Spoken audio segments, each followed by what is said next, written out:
നമസ്കാരം, എല്ലാവർക്കും എഡ്യൂകെയറിന്റെ പുതിയൊരു വീഡിയോയിലേക്ക് സ്വാഗതം. ജൂൺ 19 വായനാ ദിനവുമായി അനുബന്ധിച്ച് ക്വിസ് മത്സരങ്ങളിൽ ചോദിക്കാവുന്ന കുറച്ച് ചോദ്യങ്ങളാണ് ഞങ്ങൾ നിങ്ങൾക്ക് തയ്യാറാക്കിയിരിക്കുന്നത്. അതിനു മുമ്പായി വീഡിയോയുടെ പാർട്ട് 1 കാണാത്തവർക്ക് നമ്മുടെ ചാനലിൽ അത് ലഭ്യമാകും. വീഡിയോ ഇഷ്ടപ്പെട്ടെങ്കിൽ ചാനൽ ലൈക്ക് ചെയ്യുക, സബ്സ്ക്രൈബ് ചെയ്യുക, ബെല്ലൈക്കൺ എനേബിൾ ചെയ്യുക. അതിനു മുൻപായി നമ്മുടെ പ്രീവിയസ് വീഡിയോയുടെ അവസാന ഭാഗത്ത് ഒരു ബോണസ് ക്വസ്റ്റ്യൻ ചോദിച്ചിരുന്നു. എൻ്റെ ജീവിതത്തിൽ ആകെ 3 കാര്യങ്ങൾ മതി, അത് പുസ്തകം, പുസ്തകം, പുസ്തകം എന്നത് ആരാണ് പറഞ്ഞത്? ഉത്തരം ലിയോ ടോൾസ്റ്റോയ്. നമ്മുടെ വീഡിയോയിലേക്ക് കടക്കാം. ആദ്യത്തെ ചോദ്യം, ഫോർ റിപ്പോർട്ട് 1972 ഇന്ത്യയുടെ ലൈബ്രറി മാതൃകയെ മോഡലാക്കി അവതരിപ്പിച്ചത് ഏത് സംഘടനയാണ്? ഉത്തരം യുനെസ്കോ. രണ്ടാമത്തെ ചോദ്യം, ടോട്ടൽ ലിറ്ററസി ക്യാമ്പയിൻ കേരളത്തിൽ ആദ്യമായി നടപ്പാക്കിയ ജില്ല? ഉത്തരം എറണാകുളം.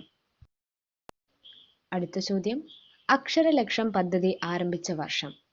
ഉത്തരം 2018. അടുത്ത ചോദ്യം, പ്ലാനിംഗ് കമ്മീഷനിലെ ലൈബ്രറി ഡെവലപ്മെന്റ് പ്ലാൻ രൂപപ്പെടുത്തിയത് ഏത് കമ്മിറ്റിയാണ്? ഉത്തരം KP സിന്ധ കമ്മിറ്റി. അഞ്ചാമത്തെ ചോദ്യം, ലൈബ്രറി കൗൺസിലിലേക്ക് ലയിപ്പിക്കുന്നതിന് മുൻപ് ഗ്രന്ഥശാല സംഘത്തിലുണ്ടായ ലൈബ്രറികളുടെ എണ്ണം?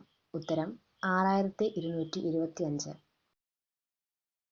ആറാമത്തെ ചോദ്യം, ദി ബ്രദേഴ്സ് കരമസോവ് ദസ്തയേവ്സ്കി എഴുതിയ നോവൽ മലയാളത്തിലേക്ക് വിവർത്തനം ചെയ്തത് ആര്? ഉത്തരം M. ഗോവിന്ദൻ. ഏഴാമത്തെ ചോദ്യം, ഇന്ത്യൻ ഭാഷയിലെ ആദ്യ നോവൽ ഏത്? ഉത്തരം ദുർഗേഷ് നന്ദിനി, എഴുതിയത് ബങ്കിം ചന്ദ്ര ചാറ്റർജി. എട്ടാമത്തെ ചോദ്യം, ദളിത് സാഹിത്യത്തിലെ ചരിത്രാത്മക ആത്മകഥ? ഉത്തരം ജൂതൻ, എഴുതിയത് ഓം പ്രകാശ് വാൽമീകി. പത്താമത്തെ ചോദ്യത്തിലേക്ക് കടക്കാം. ഗ്രന്ഥശാലകൾ രാജ്യത്തിന്റെ ആയുധശാലയാണ് എന്ന് പറഞ്ഞത് ആര്? ഉത്തരം ആൽബർട്ട് ഐൻസ്റ്റൈൻ. 11ാമത്തെ ചോദ്യം, ലോകത്തിലെ ഏറ്റവും പഴയ ലൈബ്രറി?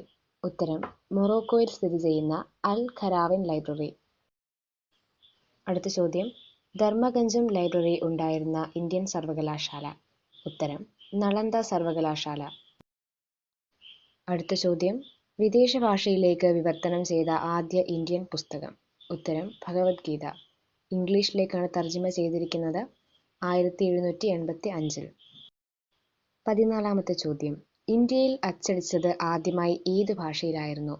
ഉത്തരം 1578 തമിഴ് ഭാഷയിലായിരുന്നു ആദ്യമായി ഇന്ത്യയിൽ അച്ചടിച്ചത്. നമ്മുടെ വീഡിയോയുടെ അവസാനത്തെ ചോദ്യത്തിലേക്ക് കടക്കാം.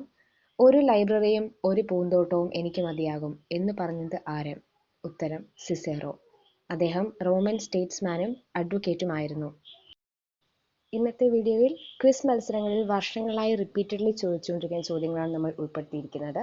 ഈ ചോദ്യങ്ങൾ നിങ്ങളുടെ ഡെയിലി ലൈഫിലും ഇതുപോലത്തെ ക്വിസ് മത്സരങ്ങളിലും ഒക്കെ ഉപകാരപ്പെടുന്നതായിരിക്കും. വീഡിയോ ഇഷ്ടപ്പെട്ടെങ്കിൽ ചാനൽ ലൈക്ക് ചെയ്യാനും സബ്സ്ക്രൈബ് ചെയ്യാനും മറക്കില്ല. Stay tuned.